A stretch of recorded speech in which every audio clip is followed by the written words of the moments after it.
Arrest किया गया, क्या मामला था इसका? सही उसको ठीक है वो क्या?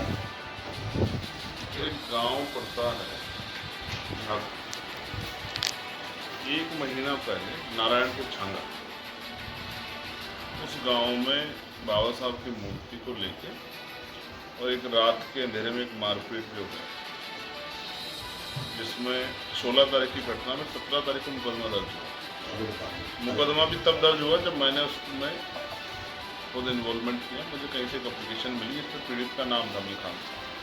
मैंने फ़ोन किया तो एक बिटिया से मेरी बात हुई, उसने मुझे सारी बात बताई कि हम थाने में हैं और आई थिंक 2:30 बज रहे थे दोपहर के, क्योंकि भैया हमारा मुकदमा नहीं दर्ज हुआ। तो मैंने वहाँ जो एडिशनल एसपी उनसे बात की, मैंने कहा कि भाई जब पीड़ित आपके यहाँ रास्ते थाने में है तो आप FIR क्यों नहीं दर्ज कर रहे हैं कि अभी कर रहे हैं। तो मुझे पता लगा कि वो इस बात पर बल दे रहे थे कि जिस आदमी का नाम जो मुख्य उसमें आरोपी, उसका नाम हटा दिया और कुछ लाइनें उस एप्लीकेशन की। लेकिन जहाँ फिर उसके बाद वो मुकदमा दर्ज हुआ 17 तारीख को। लेकिन आपको जान के बड़ा अचंभा सा लगेगा कि 18 तारीख में पीड़ितों के खिलाफ भी मुकदमा दर्ज हुआ। 17 तारीख में तो पीड़ितों का मुकदमा दर्ज हुआ और 18 तारीख को उनके खिलाफ भी मुकदमा दर्ज हुआ। और 17 तारीख के मुकदमे में जहाँ दो महिलाओं को इंजरी थी, एक लड़के को भी यहाँ इंजरी थी, उसमें कोई एक भी धारा ऐसी नहीं लगी जो नॉन अवेलेबल या जिसमें गिरफ्तारी जैसी नौबत आ जाए। लेकिन जो 18 तारीख को मुकदमा हुआ पीड़ितों पर, उसमें 307 बिना मेडिकल के पुलिस ने लगा दी। अब उसमें एक वीडियो वायरल हुई जो महिलाओं की, जिसमें महिलाएं कह रही कि भाई जब हम मर जाए तब मत आना। तो मैं जब वो वीडियो मेरे पास पहुंची, मेरी जिम्मेदारी बनती है कि मैं जाकर पीड़ितों का हाल जानूँ। मैं उनका हाल जानने के लिए निकला था, तो इसने मुझसे कहा कि हम आपकी उनसे वार्ता कराएंगे सकारात्मक माहौल में, और यहाँ मुझसे आग्रह किया कि यहाँ रुक जाओ, हम वहाँ के माहौल को ज़रा ठीक करवा लेते हैं और यहाँ ला के जो है गेट बंद करवा के डिटेन कर लिया फोर्स लगा के। मैंने इनसे ये भी कहा कि भाई आप एक काम करो, आप मुझे कम संख्या में ले चलो, और अगर वो भी आपका संभव नहीं है, आप वैसे तो कानून व्यवस्था उत्तर प्रदेश बहुत अच्छी है, तो मुझे अपनी गाड़ी बिठा के ले चलो। लेकिन जो वीडियो वायरल हो रही है, जो महिलाएं कह रही है कि हमें हमारे भाई को आना चाहिए, हमारे बेटे को आना चाहिए, जब हम मर जाएंगे तो तब क्या करेंगे आके, तो कम से कम इस आज़ाद उत्तर प्रदेश में मेरा उनसे इंटरेक्शन तो करा दो, मैं अपने लोगों से उनकी बात तो सुन लूँ। तो उसमें उनके पास कोई जवाब नहीं है। मैं अभी भी इंतज़ार कर रहा हूँ और मैंने उनसे आग्रह किया कि अगर मुझे भी नहीं ले जा सकते तो उस परिवार को यहाँ ले आओ, जिससे कि मैं उनकी बात को सुन लूँ।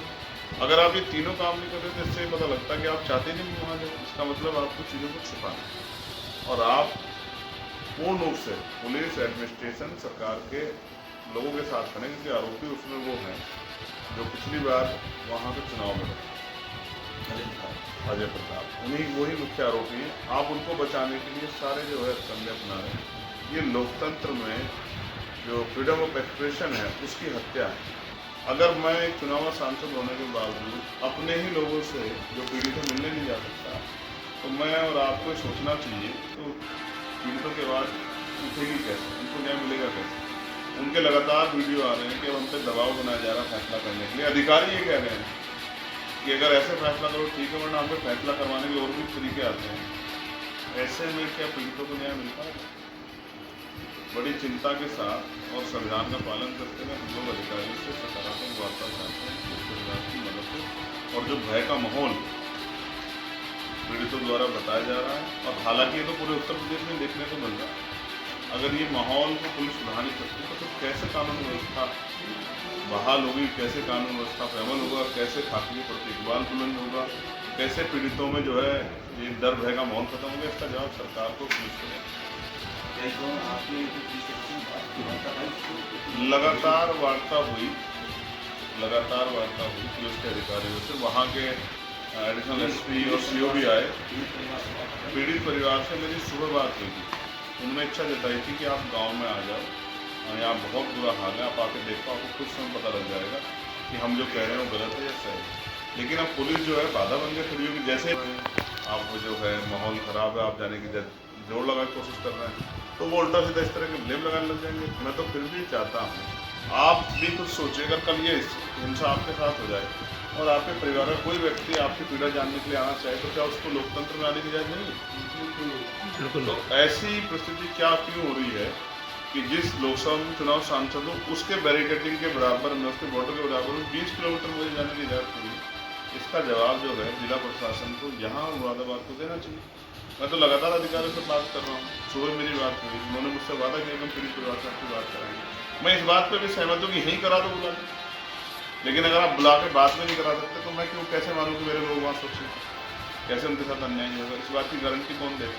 उनकी पुलिस के रहते, एडमिनिस्ट्रेशन रहते तो उन पर हिंसा हुई, उनके रहते तो उनकी FIR में कोई ऑफेंस ऐसा नहीं है जो नॉन अवेलेबल हो, लेकिन उनके ऊपर जो FIR हुई दबाव डाल के फैसला कराने के लिए, उसमें 307 बिना मेडिकल भी आपने लगा दी।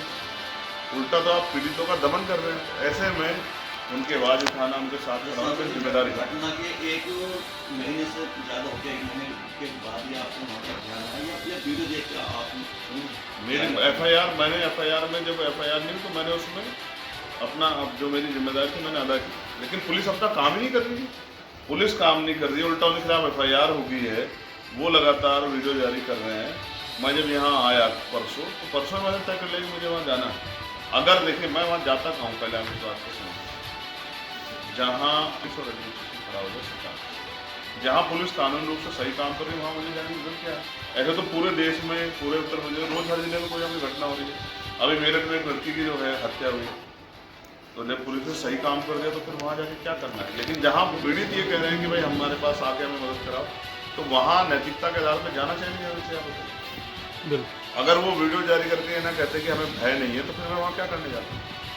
जब वो वीडियो जारी करके अपील कर रहे हैं, तो ये तो पुलिस का फेलियर है ना एडमिनिस्ट्रेशन का। वीडियो के जरिए आपसे मदद मांगी है। हाँ, तो अब मेरी जिम्मेदारी बनती है कि मैं जाकर उनकी मदद कराऊँ, लेकिन पुलिस उसमें जो अवरोधक पैदा कर रही है, एडमिनिस्ट्रेशन में अवरोध पैदा कर रहा है, सरकार उसमें जो बाधा उत्पन्न कर रही है। तो ऐसी सरकार को जवाब देना चाहिए कि वो कहते थे कि हर चौराहे पे यमराज खड़ा है, तो यमराज जो है वो तभी क्यों आता है जब आरोपी जो है सरकार से जुड़ा हुआ ना हो। लेकिन जैसे आरोपी सरकार के पक्ष से जुड़ा हुआ था तो यमराज कहाँ चला जाता है? छुट्टी पे गया। आज अगर भारतीय जनता पार्टी के किसी नेता पे सवाल खड़ा हुआ है, आरोप लगे, FIR दर्ज हुई है, तो फिर पुलिस की जो प्रणाली, कार्यप्रणाली वो निष्पक्ष क्यों नहीं है? क्यों पीड़ितों के खिलाफ उल्टा मुकदमा दर्ज हो गया 2 दिन बाद?